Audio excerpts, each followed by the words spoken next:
आज के इस खास विश्लेषण में सभी का स्वागत है। सफलता के बारे में बात करते हुए अक्सर ऐसा लगता है ना कि जैसे ये कोई किस्मत का खेल हो, रातों रात होने वाला कोई चमत्कार या फिर कोई पैदाइशी टैलेंट।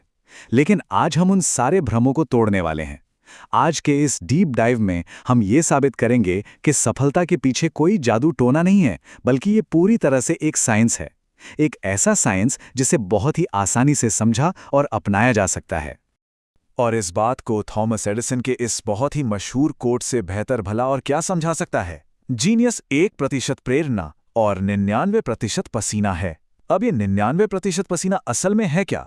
सच कहूं तो ये कोई बहुत बड़ा पहाड़ तोड़ने जैसा संघर्ष नहीं है। ये बस हर दिन किए जाने वाली वो साधारण सी रूटीन है, वो मेहनत है जिसे लोग अक्सर तब टाल देते हैं जब उनका काम करने का मन नहीं होता। यही वो रोजमर्रा की पीसने वाली मेहनत है जो असल में किसी भी बड़ी सफलता की नींव रखती है। तो चलिए सबसे पहले बात करते हैं द इल्यूजन ऑफ सक्सेस की और समझते हैं कि मोटिवेशन या प्रेरणा का ये जो बड़ा सा मिथक है वो आखिर टूटता कैसे है। आज के इस मॉडर्न और डिजिटल दौर में देखा जाए तो हमारी सबसे कीमती चीज क्या है? हमारा अटेंशन या हमारा ध्यान। फोन, ओटीटी प्लेटफॉर्म्स और रील्स का एक ऐसा जाल बिछा हुआ है जिसमें फंसना बहुत ही आसान है। अब गैब्रियल नाम के एक युवक की इस आम सी दिनचर्या को ही देख लीजिए।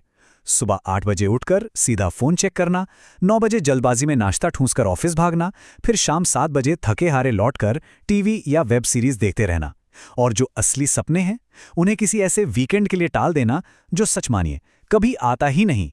इस तरह की गोल गोल घूमने वाली रूटीन का नतीजा क्या होता है? इंसान धीरे धीरे अपनी ही जिंदगी का कंट्रोल पूरी तरह से खो बैठता है। वो अपनी जिंदगी की गाड़ी का कोई प्रोएक्टिव ड्राइवर नहीं रह जाता जो मंजिल खुद तय करे, बल्कि वो सिर्फ एक रिएक्टिव पैसेंजर बनकर रह जाता है। बस एक ऐसा यात्री जो हालात के बहाव में बह रहा है और जिसे खुद नहीं पता कि गाड़ी कहां जाकर रुकेगी। अब बढ़ते हैं अगले अहम हिस्से की तरफ, the science of the brain, why will power always fails. आखिर हमारी इच्छा शक्ति हमेशा हार क्यों मान लेती है? तो आखिर कोई भी इस टालमटोल के जाल में फंसता क्यों है?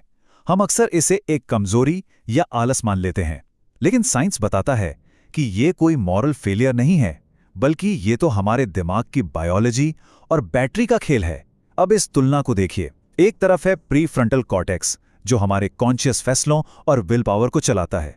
दिक्कत यह है कि किसी फोन की तरह इसकी बैटरी बहुत जल्दी खत्म हो जाती है। वहीं दूसरी ओर है बेसल गैंग्लिया। ये आदतों का पावर हाउस है। ये बिना थके एकदम एनर्जी बचाते हुए ऑटोमेटिक मोड में काम करता है। अब जरा सोचिए, अगर रोज सुबह उठकर दिमाग को ये सोचना पड़े कि आज काम करूं या नहीं, तो प्रीफ्रंटल कॉर्टेक्स की कीमती बैटरी तो ऐसी बेकार में खत्म हो जाएगी ना। और बिल्कुल यहीं से निकल कर आती है ट्रू डिसिप्लिन, यानी असली अनुशासन की सटीक परिभाषा। सच्चा अनुशासन हर दिन खुद से लड़ना या अपनी इच्छा शक्ति को जलाना नहीं है, बल्कि ये उन जरूरी और मुश्किल कामों को थकाने वाले फैसलों से निकालकर बेसल गैंग्लिया की उसी ऊर्जा बचाने वाली ऑटोमेटिक आदत में बदलने की एक वैज्ञानिक प्रक्रिया है। एक बार आदत बन गई तो दिमाग को जोर ही नहीं लगाना पड़ता। तो यहां एक बहुत ही क्रूशियल सवाल उठता है, क्या मोटिवेशन से एक्शन होता है या फिर एक्शन से मोटिवेशन आता है? हम अक्सर सोचते हैं कि पहले मूड बनेगा, प्रेरणा आएगी, तब काम शुरू करेंगे। लेकिन विज्ञान बिल्कुल उल्टा काम करता है। एक पियानो सीखने वाले स्टूडेंट को ही ले लीजिए। शुरुआत में सिर्फ उंगलियों में दर्द होता है, भयंकर बोरियत होती है। लेकिन जब वो लगातार एक्शन लेता है, रोज प्रैक्टिस करता है, तब जाकर एक खूबसूरत धुन निकलती है और तब कहीं जाकर उस काम में मजा या मोटिवेशन आता है। तो बात बिल्कुल साफ है, एक्शन से मोटिवेशन पहला होता है, ना कि इसका उल्टा। चलिए अब थ्योरी से निकलकर एक्शन की बात करते हैं। भाग 3, द सर्कल ऑफ कंट्रोल, एक 4 step framework for daily victory. Neuroscience की इस थ्योरी को रोजमर्रा की जिंदगी में उतारने के लिए यह बेहद ही सटीक फ्रेमवर्क है। इसमें 4 बहुत ही स्पष्ट कदम हैं। पहला, नाइट रिचुअल। दूसरा, द गोल्डन आवर। तीसरा, द पावर ऑफ 3। और चौथा, इवनिंग रिव्यू। ये चारों मिलकर एक ऐसा जबरदस्त लूप बनाते हैं जो दिमाग को बिना थकाए एकदम लगातार सफलता की ओर ले जाता है। तो शुरुआत करते हैं नाइट रिचुअल से। दिलचस्प बात यह है कि एक बेहद सफल सुबह की शुरुआत असल में एक रात पहले ही हो जाती है। इसका सीधा सा मकसद है डिसीजन फटीग, यानी फैसले लेने की थकान से बचना। सोने से ठीक 30 मिनट पहले फोन को पूरी तरह से बंद कर देना। अगले दिन के 3 सबसे जरूरी काम लिख लेना और अपने कपड़े या किताबें पहले से तैयार रखना। इससे होता यह है कि सुबह उठते ही दिमाग को कोई भी नया फैसला लेने में अपनी ऊर्जा खर्च नहीं करनी पड़ती। इसके ठीक बाद आता है द गोल्डन आवर, यानी सुबह जागने के तुरंत बाद का पहला 1 घंटा। इस पहले घंटे को एकदम बराबर 3 हिस्सों में बांटा गया है। 33% समय शरीर के लिए, जैसे एक्सरसाइज या योगा। 33% समय दिमाग के लिए, जिसमें कुछ नया सीखना या कुछ पॉजिटिव पढ़ना आता है। और बाकी का 33% समय मौन या शांति के लिए, जहां जर्नल लिखना या दिन की प्लानिंग करना शामिल है। ये सिर्फ 1 घंटा पूरे दिन का सबसे मजबूत फाउंडेशन सेट कर देता है। फिर नंबर आता है द पावर ऑफ 3, यानी 3 की शक्ति का। अब दिन भर में तो सैकड़ों छोटे बड़े काम सामने आते ही हैं और ध्यान भटकना बहुत ही स्वाभाविक है। लेकिन ये नियम कहता है कि सारा का सारा फोकस सिर्फ और सिर्फ उन 3 सबसे अहम कामों पर होना चाहिए जिन्हें पिछली रात को तय किया गया था। अगर बिना भटके वो 3 बड़े काम पूरे हो गए तो बस समझ लीजिए कि वो दिन सफल रहा। बाकी सारी चीजें उसके सामने छोटी हैं। और फिर दिन का अंत होता है इवनिंग रिव्यू के साथ। सोने से पहले सिर्फ 5 मिनट की ये एक बहुत छोटी लेकिन बेहद पावरफुल एक्टिविटी है। बस ये जांचना है कि क्या वो टॉप 3 काम पूरे हुए, आज कहाँ गलतियां हुईं और कल उन्हें कैसे सुधारा जा सकता है। ये एक ऐसा छोटा सा सेल्फ चेक है जो इंसान को लगातार ट्रैक पर बनाए रखता है। अब आते हैं अपने अंतिम और सबसे प्रेरणादायक हिस्से पर, habits of greatness, real world proof that routine equals freedom. चलिए देखते हैं कि जब ये आदतें लंबे समय तक निभाई जाती हैं तो क्या होता है। दुनिया के कुछ सबसे महान आइकन्स की दिनचर्या पर अगर नजर डालें तो आर्नल्ड श्वार्ज़नेगर का नाम सामने आता है, जो अपनी रूटीन को टूटने से बचाने के लिए बंद जिम का ताला तक तोड़कर ट्रेनिंग किया करते थे। और सचिन तेंदुलकर, जिनकी सुबह 4 बजे की प्रैक्टिस रूटीन ने उन्हें क्रिकेट का भगवान बना दिया।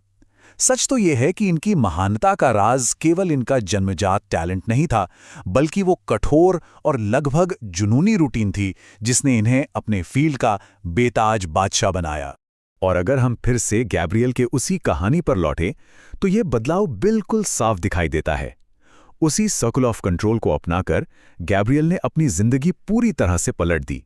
वो एक भटके हुए पैसेंजर से एक सफल कंपनी का फाउंडर बन गया, और वो भी महज 1 साल के भीतर। सच मानिए, ये कोई चमत्कार नहीं था, ये उसी अनुशासित फ्रेमवर्क को लगातार फॉलो करने का सीधा सा नतीजा था। हमारे सोर्स मटेरियल में एक बहुत ही खास समय सीमा पर जोर दिया गया है, और वो नंबर है 21।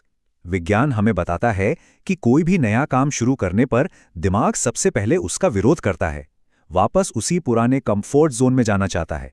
लेकिन अगर लगातार 21 दिन तक उस काम को कर लिया जाए तो वो दिमागी विरोध पूरी तरह खत्म हो जाता है, और फिर वो काम एक पक्की आदत बन जाता है। सफलता का असली रास्ता इन्हीं 21 दिनों की कमिटमेंट से होकर गुजरता है। और इस पूरे सफर में सबसे बड़ा विलेन, सबसे बड़ा दुश्मन कौन है पता है? ये स्नूज बटन।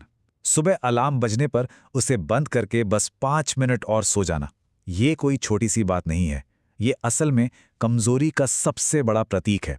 ये आपके दिन की सबसे पहली हार है। अलार्म बजते ही तुरंत बिस्तर छोड़ देना ही इस पूरे अनुशासन की सबसे पहली और सबसे बड़ी जीत मानी जाती है। सोर्स से हमें एक विचार मिलता है जो सुनने में थोड़ा अजीब या विरोधाभासी लग सकता है। मैं अपनी रूटीन का गुलाम बनूंगा। अब शुरुआत में ऐसा लग सकता है कि कोई रूटीन तो इंसान को बांध कर रख देती है, लेकिन गहराई में जाकर देखें तो जब एक सही दिनचर्या के प्रति खुद को पूरी तरह सरेंडर कर दिया जाता है, तभी जीवन में सच्ची और पूर्ण आज़ादी मिलती है, क्योंकि तब आपका हर कदम बिना सोचे सफलता की ओर बढ़ रहा होता है। तो इस पूरे विश्लेषण को देखने और समझने के बाद एक अंतिम सवाल हम सबके सामने आकर खड़ा हो जाता है। क्या आने वाली कल की सुबह एक नई शुरुआत, एक नई विरासत का पहला दिन होगी, या फिर बस हमेशा की तरह एक और पुराना बहाना बनकर रह जाएगी? चुनाव हमेशा और हमेशा हमारे अपने हाथों में होता है। अब यह तय करने का समय आ गया है कि हम अपनी जिंदगी का स्टीयरिंग व्हील वापस अपने हाथ में लेते हैं या नहीं।